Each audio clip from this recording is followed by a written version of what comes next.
읽도록 하겠습니다. 사사기 21장 25절 말씀입니다. 사사기 21장 25절 말씀 함께 읽도록 하겠습니다. 읽습니다. 그때 이스라엘의 왕이 없으므로 사람이 각기 자기 소견에 옳은 대로 행하였더라. 아멘. 사사기 16장에 삼손이 블레셋 사람들과 함께 죽는 사건을 통해서 사사기에 등장하는 사사는 더 이상 없습니다. 사무엘에 보면은 이제 엘리도 사사였다라고 얘기를 하고 있고 사무엘도 마지막 사사다 이렇게 보기도 하지만 어쨌든 이제 이 사사기에는 더 이상 사사가 등장하지 않는데 이 16장 이후에도 17장부터 21장까지 5장이나 걸쳐서 이제 더 이야기가 기록되고 있습니다. 여기에는 이 사사 시대에 이스라엘 백성들이 어떻게 하나님 앞에서 범죄했는지에 대한 이야기가 주로 기록되어 있는데 두 가지 혹은 3가지의 이야기가 이렇게 기록되어 있다 이렇게 얘기할 수 있습니다. 그 이야기들을 간단하게 이제 살펴본다면 첫 번째는 이제 에브라임 산지의 미가라는 사람 이야기입니다. 이 미가가 자기 어머니의 돈을 훔쳤습니다. 은 1100개를 훔쳤다라고 되어 있는데 많은 돈이죠. 그런데 이제 어머니가 돈이 없어진 걸 알고 도둑을 이제 저주를 하는데 이 저주하는 소리를 미가가 듣고 두려운 마음에 어머니한테 가서 이제 사실대로 고백을 합니다. 그 돈을 내가 가져갔습니다. 그리고 이 돈 여기 있습니다라고 돌려주거든요. 그러니까 어머니도 이제 자기가 한 저주의 말이 있기 때문에 꺼림직해서 이 돈을 내가 하나님께 거룩하게 구별해서 드리겠다라고 말을 하는데 그 말은 좋죠. 근데 그 앞에 덧붙인 말이 뭐냐면 그래서 신상을 하나 만들어야겠다. 우상을 하나 만들겠다라고 얘기를 합니다. 내 아들을 위해서 우상을 만들어서 하나님께서 복 받을 수 있도록 저주가 받지 않고 복을 받을 수 있도록 우상을 만들기 위해서 이 돈을 드려야겠다라고 얘기하고 그 돈을 아들에게 돌려주거든요. 그랬더니 미가가 그 1100개 중에 200개를 가지고 은으로 신상을 만들었습니다. 그리고 집안에 신당도 만들고 자기 아들 중에 한 명을 제사장으로 삼았습니다. 그때 또 마침 그때에 이 베들레헴에 있던 한 레위인이 원래 레위인들은 이스라엘 전역에 흩어져서 그 이스라엘 백성들을 말씀으로 가르치는 사역을 해야 되는 사람들이거든요. 그런데 이 베들레헴에 살고 있던 레위인이 자기가 사역해야 된 그곳을 떠나서 에브라임 이제 산지에서 내가 살 데가 없나 이렇게 찾아다니고 있었는데 마침 미가의 집에 이제 오게 된 것입니다. 그리고 이 미가가 얘기를 나누다 보니까 이 사람이 레위 사람이기 때문에 제안을 하는 것이 야 우리 집에 우상도 있고 신상 드라빔도 있고 신당도 있으니까 네가 우리 집에 제사장이 되라. 내가 월급 연봉도 두둑히 쳐주고 옷도 주고 할 테니까 먹여주고 재워주고 다 할 테니까 제사장이 되라 이렇게 얘기를 했습니다. 그래서 이 레위 사람이 그렇게 하기로 하고 이 미가 집에 제사장이 됐습니다. 그때 미가가 너무 좋아하죠. 레위 사람이 우리 집에 제사장이 됐으니까 하나님이 정말 나한테 복을 주시겠구나 막 이러면서 이제 기뻐합니다. 마침 또 그런 시점에 이제 이 단지파가 하나님께 기업을 분배받았는데 어디에다가 이 단지파가 기업을 분배받았냐면 에브라임 지파와 유다 지파 이제 서쪽 지방에 그 블레셋 지역 바로 위에 이제 그 지역쯤에 기업을 받았는데 이 블레셋 땅으로 이제 들어가서 더 기업을 확장시켜 가야 될 텐데 블레셋이 강하고 이러니까 땅을 제대로 받은 기업을 제대로 하지 못하고 살기가 너무 불편하니까 중에 이제 사람들이 모여서 야 새로운 땅을 개척하자. 하나님께 받은 땅 말고 우리가 새롭게 땅을 개척하자. 그러니까 이스라엘 사람들이 받은 기업 말고 그러면 저 북쪽으로 올라가서 좋은 땅이 있나 한번 살펴보자 라고 하고 5명을 보내면서 정탐을 하게 했습니다. 그러니까 이제 에브라임 지파 밑쪽에 있던 사람들이 남쪽에 살던 사람들이 북쪽으로 올라가기 위해서 이제 에브라임 땅을 지나가다가 이 미가의 집 근처로 이제 지나가게 된 것이죠. 그러다 이 레위 제사장을, 그 미가의 집 제사장을 만났는데, 제사장이라는 얘기를 듣고 물어봅니다. 우리가 잘 순적하게 좋은 땅을 만나겠냐? 막 이렇게 물어봤더니 이 레위 사람이 니네들이 평안히 가고 하나님께서 인도해 주셔서 목적한 말을 잘 이루게 될 거다, 이런 이제 축복의 말을 해주거든요. 그 말을 듣고 이제 저 북쪽 끝까지 올라갔더니 라이스라는 지역을 만나는데, 그 지역 사람들이 동떨어져서 자기들끼리만 아주 평안하게 주운하게 잘 살고 있는 걸 보고, 야, 이 땅을 정복하기 쉽겠다라고 결단하고 돌아와서 자기 지파 사람들에게, 단지파 사람들에게 얘기를 합니다.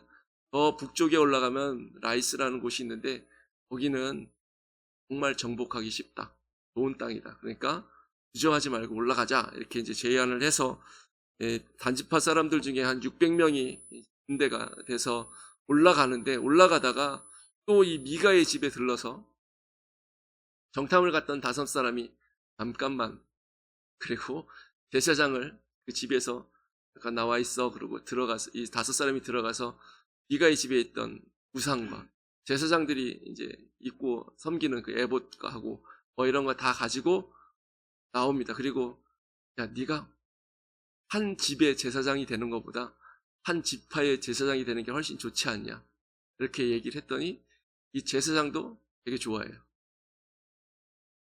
그러니까 오갈 데가 없는 걸 거둬줘서 먹여주고 재워주고 제사장 삼아주고, 성경의 표현대로 하면 아들처럼 그렇게 대해줬는데 한순간에 배신해버리고 따라갑니다. 그러니까 이 소식을, 미가가 딴 데 가 있다가 그 소식을 듣고 억울하잖아요. 자기 드라빔도 뺏기고 제사장도 뺏기고, 그러니까 자기 마을 사람들을 모아갖고 따지려고 쫓아왔는데, 이 단지파 사람들이 쉽게 말하면 죽기 싫으면 그냥 조용히 가, 이렇게 얘기합니다. 그러니까 이 미가가 볼 때 이 단지파 사람들이 자기보다 강하기 때문에 아무 말도 하지 못하고 이제 돌아갑니다. 그리고 단지파 사람들은 올라가서 이 라이스를 아주 쉽게 정복하고 자기 조상의 이름을 따라서 그 지역을 단이라고 명명을 합니다. 그래서 이스라엘 이제 북쪽 끝에서 남쪽 끝까지, 그러니까 북쪽 이스라엘 땅을 얘기할 때 단에서부터 브엘세바까지 이제 이렇게 얘기하게 되는 것이죠. 이 단지파를 따라갔던 이 제사장의 이름이 성경에 기록이 되고 있는데, 모세의 손자 게르솜의 아들 요나단이다, 이렇게 기록이 되고 있습니다. 근데 우리나라 성경에는 아들, 손자, 자손 이렇게 다 각각으로 번역되고 있지만 히브리어 단어는 그냥 하나예요. 다 똑같은 말인데 상황상 이 사람이 아들이면 한국어 성경에는 이제 아들 이렇게 번역을 하고, 후손이면 후손, 손자면 손자 이렇게 번역을 하거든요. 그러니까 이 게르솜이라는 사람이 진짜 모세의 출애굽기에 보면 아들로 나오는데 여기는 손자로 번역을 해놨기 때문에 이게 이제 번역이 잘못된 거거나, 아니면 후손도 똑같은 단어이기 때문에, 벤이라는 똑같은 단어이기 때문에 이제 후손일 수도 있습니다. 그리고 이스라엘 사람들은 아버지의 이름을 따서, 조상의 이름을 따라서 아들의 이름을 짓기도 하기 때문에 이 게르솜이 꼭 모세의 아들이라는 보장도 없어서 정확한 이제 모세의 후손은 맞는데 아들인지 손자인지 그거보다 더 후대인지는 정확하게는 알 수가 없습니다. 우리는 어쨌든 이 모세의 후손이면 우리로 치면 정말 신앙의 명문가잖아요. 그럼에도 불구하고 이 미가의 이야기나 이 레위 사람이나 단지파나 어느 한 사람도 신앙 안에서, 이 말씀 안에서 올바로 서 있지 못한 모습을 보게 됩니다. 미가가 우상을 만들 때도 그렇고, 이 레위 사람이 제사장, 한 집안의 제사장, 한 지파의 제사장, 이런 거 율법에는 없거든요. 근데 그렇게 서로 제사장이 되는 과정도 그렇고, 단지파가 하나님께서 주신 자기의 기업을 떠나서 새로운 땅을 정복해 가는 것도 그렇고, 이거는 모든 것들이 불신앙적인, 믿음이 없는, 율법을 떠난 그런 모습들을 보여주고 있습니다. 그리고 두 번째 이야기도 역시 에브라임 산지 한 구석에 살고 있던 레위 사람 이야기인데, 이 사람이 베들레헴에 살고 있는 여자를 자기 첩으로 삼았습니다. 그런데 이 첩이 음행을 하고 자기 남편을 한테 도망가서 그냥 자기 친정으로 돌아가 버렸어요. 그랬더니 보통 레위 사람이라면 첩을 두지도 않았겠지만 첩을 뒀는데 음행하고 도망갔다 그러면은 관계를 끊어버려야 되거든요. 근데 찾아갑니다. 그 첩을 다시 찾아가서 장인에게서 이제 다시 받아서 이 첩을 받았다 이렇게 얘기하면 좀 애매하긴 하지만, 그래서 어쨌든 되찾아서 다시 이제 돌아오는 길이었는데, 돌아오다 보니까 여부스 근처에서, 그러니까 예루살렘 근처에서 해가 저 갔습니다. 그러니까 이 레위 사람이, 여부스는 당시에, 그러니까 예루살렘은 아직 이스라엘 사람들이 완전히 정복하지 못해서 이방인들이 살고 있는 도시였기 때문에, 야, 우리가 이왕에 밤을 지새고 유숙을 해야 된다면 이 이방인들이 살고 있는 이 여부스 말고 조금 더 가서 이스라엘 사람들이 살던 우리 그 마을에서 밤을 지새자, 이렇게 이제 생각을 하고 그렇게 결정을 했습니다. 레위 사람으로서, 이스라엘 사람으로서 뭐 당연히 그럴 수 있는 결정이죠. 그래서 더 간 것이 베냐민 지파가 땅을 차지하고 살고 있는 기브아라는 마을에 갔습니다. 근데 보통 옛날 이 고대 사회에서는 길거리에 나그네가 이렇게 밤에 서 있으면 지나가던 사람들이 우리 집에 와서 하룻밤 묵어 가세요, 이렇게 하는 게 그냥 관습이고 예의인데, 이 기브아 사람들은 이 사람을 데려갈 생각을 안 합니다. 그리고 이 밤이 이렇게 어둑어둑해졌는데, 아침 이 레위 사람이 에브라임 산지에 살았는데, 에브라임 그 지파에서 살다가, 그 땅에서 살다가 기브아로 옮겨 살고 있는 한 노인이 있었는데, 이 사람이 집에 가다가 이 레위인을 보고서 말을 건넨 거죠. 그러다가 이 레위 사람이 지금 여차저차해서 내가 에브라임으로 돌아가는 중에 있습니다 라고 얘기를 했더니, 아마도 고향 사람이니까 반가웠겠죠. 우리 집에 와서 유숙해라, 이렇게 이제 제안을 한 것입니다. 그래서 이 레위 사람과 같이 가서 같이 밥을 먹고 평안하게 이제 서로 마음이 즐겁게 하고 있는데, 갑자기 이 기브아의 불량배들이 찾아와서 문을 두드리면서 하는 말이, 마치 소돔과 이 소돔성에서 이 롯의 집에 찾아왔던 불량배들처럼 똑같은 요구를 합니다. 레위 사람을 내놔라, 막 이렇게 얘기하는 것이죠. 그 위기의 순간에 레위 사람이 처방한 것이 무엇이냐면, 자기 첩을 붙잡아서 나가기 싫은 거를 붙잡아서 밖으로 내보내고 문을 닫아버렸습니다. 그래서 이 불량배들이 이 여인을 밤새도록 능욕하고 새벽에 두고 갔는데, 이 여인이 새벽에 그 집의 문 앞에 도착해서 쓰러져서 죽었습니다. 그러니까 이 아침에 일어나서 이 자기 첩이 죽은 걸 보고 이 레위 사람이 나귀에게 이 시신을 싣고 가서 집에 가서 시신을 12조각으로 내서 12지파로 보내버립니다. 12지파 사람들을 모집하기 위한 방법이에요. 이 레위 사람이 이렇게 시신을 조각내서 보낸 것 때문에 온 이스라엘 지파가 발칵 뒤집혀서 미스바로 모였는데, 자초지정을 들어보니 이 기브아의 불량배들이 죽을 죄를 지은 것이거든요. 그래서 이스라엘 온 회중이 결정하기를, 이 베냐민 지파 사람들에게 그 기브아의 그 불량배를 내놔라, 우리가 그 사람들을 죽여야겠다, 처형시켜야겠다. 그래서 이스라엘 가운데서 죄를 없애야겠다라고 이렇게 얘기를 했더니, 이 베냐민 지파 사람들이 순순하게 기브아의 그 불량배들을 내놓은 것이 아니라 이 사람들을 살리겠다고 기브아로 모여서 이스라엘 전체하고 싸우겠다고 그렇게 거부한 것이죠. 이스라엘 전체 중에서 모인 사람이 40만 명이었고, 베냐민 지파가 이 기브아의 불량배들을 지키겠다고 모인 사람이 2만 6천 명이었습니다. 숫자만 보면 싸움이 안 되는데, 베냐민 사람들이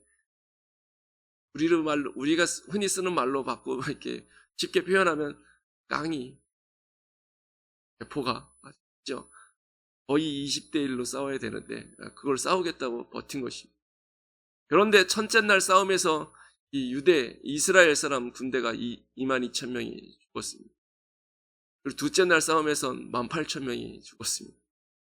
그러니까 이스라엘 사람들이 하나님 말씀대로 하겠다고 이렇게 하는데 왜 자꾸 우리만 지지? 막 이러면서 하나님께 막 회개하면서 기도하고 하는데, 세 번째 싸움에서는 하나님께서 비느하스 대제사장 아론의 손자죠.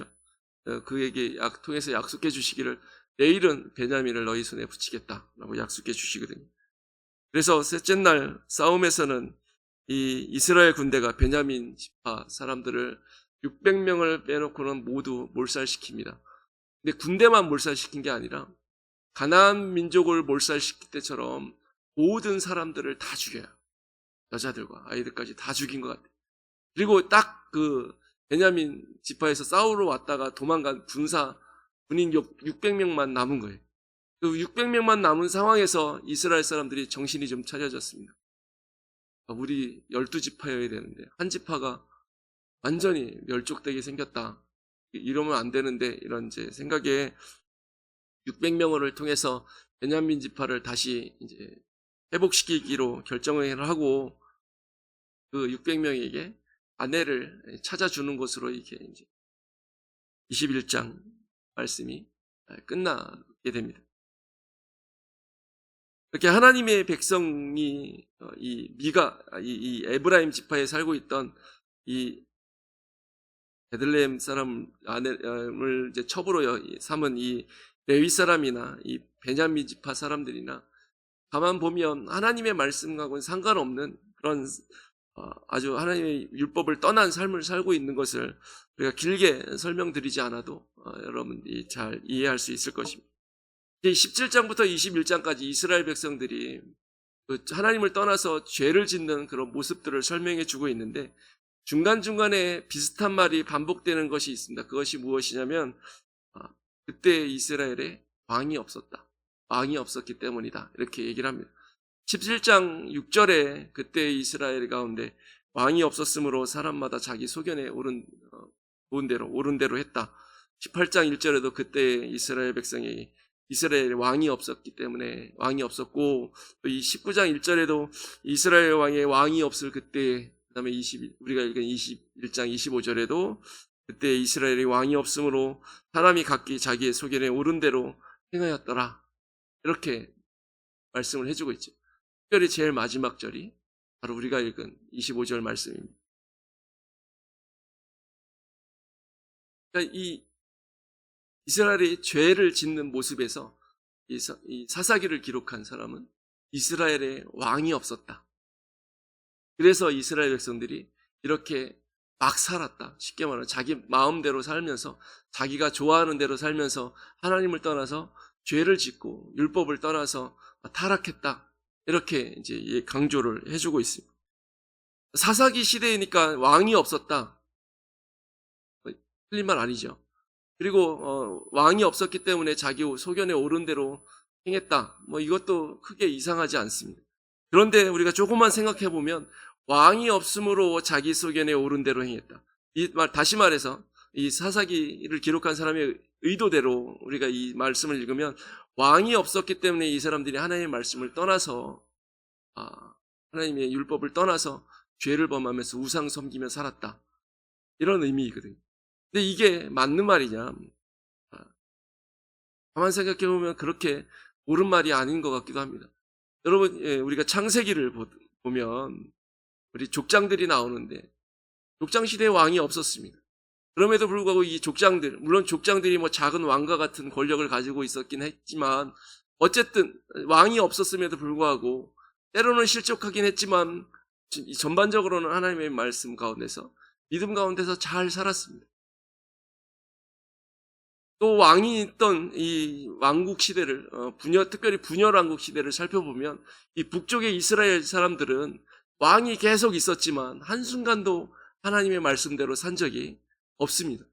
모든 북쪽 이스라엘 왕들은 다 악한 왕들이었고 이스라엘 백성들은 하나님을 떠나서 우상을 섬기던 그렇게 그래서 선지자들에게 계속 책망받고 하나님께 책망받다가 결국은 아수르에 의해서 멸망받고 말았거든요. 그러니까 왕이 있다고 해서 하나님 말씀대로 잘 사는 것도 아니고 왕이 없다고 해서 하나님 말씀대로 안 사는 것도 아닌 것이죠. 그럼에도 불구하고 이 사사기에서는 왕이 없음으로 사람들이 자기 소견에 옳은 대로 행했다라고 얘기를 해주고 있는데, 이 말씀을 하시는 의도를 가만히 생각해 보면 이 사사기에 왕이 없음으로 그들이 자기 소견에 옳은 대로 행했다라고 얘기할 때 이 왕은 우리가 생각하는 이 왕정 시대의 왕이 아니라는 사실을 우리는 알게 됩니다. 그러면 이 왕이 누구냐? 결론을 바로 말씀드리면 하나님이시죠. 사사시대의 왕은 하나님이셨습니다. 사실은 하나님께서는 사사시대에만 왕이 아니시라 출애굽 이후로 계속해서 하나님이 이스라엘의 왕이셨고, 이스라엘이 유대가 남유다와 북쪽 이스라엘로 나뉘어지고, 그리고 이 유다가 바벨론에 의해서 포로로 잡혀가 있을 때나 그리고 돌아와 있을 때나 구약 역사가 끝날 때까지, 예수님이 이 땅에 오실 때까지 이스라엘의 왕은 하나님이셨습니다. 왕은 백성들을 통치하고 백성들에게 섬김을 받고 세금도 받고 그 위에 군림하죠. 그리고 그래서 백성들에게 법을 제정해 주면서 이 법대로 살아라라고 얘기를 합니다. 그리고 백성들은 왕의 명령을 따라서 그 법대로 살아야 되고, 세금도 내야 되고 잘 섬기면 되는 것이고, 그리고 이렇게 백성들이 왕을 섬기면서 법을 지켜가면서 세금을 내기 때문에 왕이 백성들에게 해줘야 될 것도 있는데, 그것이 뭐냐면 대적으로부터 이 백성들을 보호해 주는 거예요. 이게 왕이 해야 되는 일이었습니다. 우리 하나님께서 이스라엘에게 바로 그런 분이셨어요. 이스라엘 백성들을 인도하시고 애굽에서 구원해내시고 광야에서 이스라엘 백성들을 불기둥과 구름기둥으로 인도하시고, 또 만나와 메추라기와 반석에서 물이 나오게 하셔서 먹고 마시게 하시고, 대적들과 싸울 때 승리하게 하셨습니다. 가나안 땅을 이스라엘 백성들에게 주셨고, 그 가나안 땅에 사는 족속들과 싸울 때 친히 앞장서서 나가셔서 대적들과 싸워서 승리하게 해주셨습니다. 그리고 이스라엘 백성들에게는 율법이라는 법을 주셔서 그 법을 지키라고 말씀하셨고, 이스라엘 백성들은 하나님과 언약을 맺으면서 여러 차례, 한 번도 아니고 광야에서 여러 차례, 또 가나안 땅에 들어와서 몇 차례 하나님과 언약을 맺으면서 우리가 하나님의 백성으로서 하나님을 섬기면서 하나님의 말씀대로 율법대로 잘 살겠습니다. 우리가 하나님의 하나님의 왕으로 섬기고 우리는 그 백성으로 살겠습니다라고 언약을 했었습니다. 그러니까 이런 모든 모습을 볼 때 하나님이 이스라엘의 왕이신 것이 분명합니다. 아브라함을 선택할 때부터 하나님은 이스라엘의 왕이 되기로 결정하셨고, 계속해서 하나님이 이스라엘 백성들을 왕 되기 위해서 왕으로서 통치해 오셨기 때문에, 그렇기 때문에 시편의 말씀을 보면 몇몇 구절들에서 하나님을 왕이시다라고 찬양을 합니다. 98편 6절에도 나팔과 호각 소리로 왕이신 여호와 앞에서 즐거이 소리할지어다 라고 찬양하고 있고, 45편 1절에도 왕이신 나의 하나님이여 내가 주를 높이고 영원히 주의 이름을 송축하리이다 라고 찬양하고 있습니다.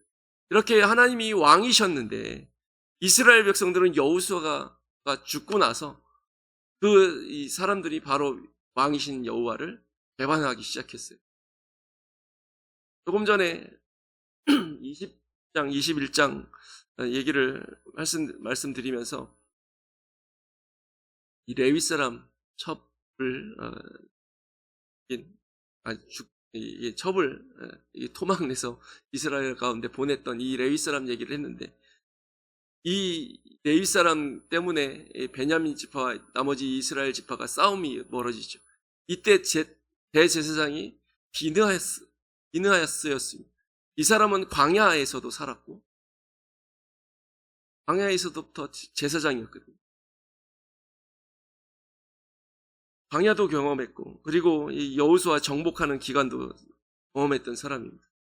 그러니까 이 사람들이, 이스라엘 사람들이 여호수아가 죽고 나서 광야도 경험하고 여호수아와 함께 이스라엘을 정복했던 사람들이 아직 살아있는 이때부터 하나님의 말씀을 떠나서 이 율법을 떠나서 하나님과의 언약 관계를 깨트리기 시작했고, 나중에는 점점 더 심해져서 우상에게로 완전히 돌아서 버렸습니다.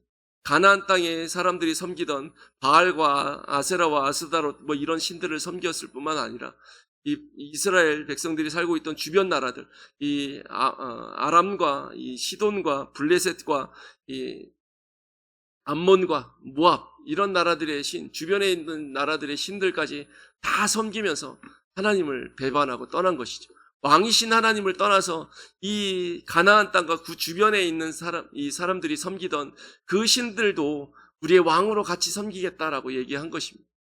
이렇게 이스라엘 백성들이 하나님을 떠나서 다른 신들, 가나안 땅에 살고 있던 사람들이 섬기던 신들과 이 주변의 나라들이 섬기던 신들을 섬기면서부터 이런 신들이 우리의 왕으로서 우리를 다스리고 우리에게 복을 줬으면 좋겠다라고 얘기하는 순간부터 하나님은 이스라엘의 왕인 것을, 이스라엘 사람들이 하나님이 이스라엘 왕이신 것을 거부하고 왕이 아니다라고 얘기해버린 것입니다.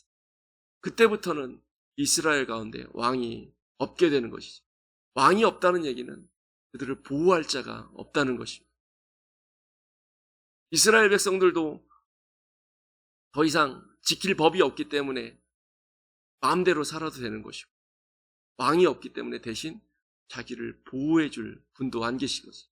하나님이 왕이 아니시니까 이스라엘 백성들이 하나님이 왕이신 것을 반역하고 포기해버렸기 때문에, 그렇기 때문에 하나님의 보호로부터 벗어나게 된 것이죠.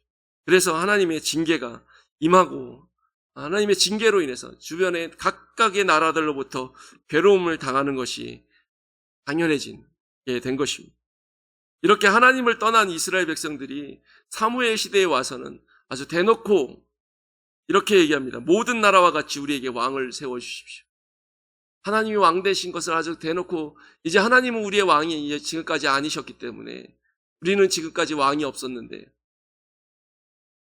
우리에게 다른 나라처럼, 저 이방 나라처럼 왕을 세워주십시오, 이렇게 요구한 것입니다. 그러니까 하나님이 왕이시라는 사실을 아예 까맣게 잊어버린 것이죠. 그럴 때 하나님께서 사무엘에게 저들의 요구대로 왕을 세워줘라 라고 얘기하시면서 하신 말씀이 무엇이냐면, 그들이 너를 버린 것이 아니고 나를 버려 자기들의 왕이 되지 못하게 하신 것이다, 이렇게 말씀하십니다. 쟤네들이 내가 왕이었는데 나를 버려서 왕이 되지 못하게 한 거다. 이 말을 듣고 사무엘이 이스라엘 백성들에게 가서, 야, 인간 왕을 세우면 너희가 어떻게 힘들고 어떤 위험이 있는지 다 경고를 해줍니다. 하나님의 뜻을, 하나님이 이 사무엘에게 왕을 세워줘라 라고 얘기하셨는데, 사무엘이 이스라엘 백성들에게 가서 하는 말은, 니네 진짜 왕 세우면 안 돼, 사람으로 왕 세우면 안 돼, 이런 말을 쉽게 말하면 해준 거거든요. 그런데 이 사무엘의 경고의 말을 듣고 이스라엘 백성들이 대답한 게 뭐라고 얘기하냐면, 백성이 사무엘의 말 듣기를 거절하여 이르되 아니로소이다. 우리도 우리 왕이 있어야 하리니 우리도 다른 나라들 같이 되어 우리의 왕이 우리를 다스리며 우리 앞에 나아가서 우리의 싸움을 싸워야 할 것입니다, 이렇게 얘기합니다.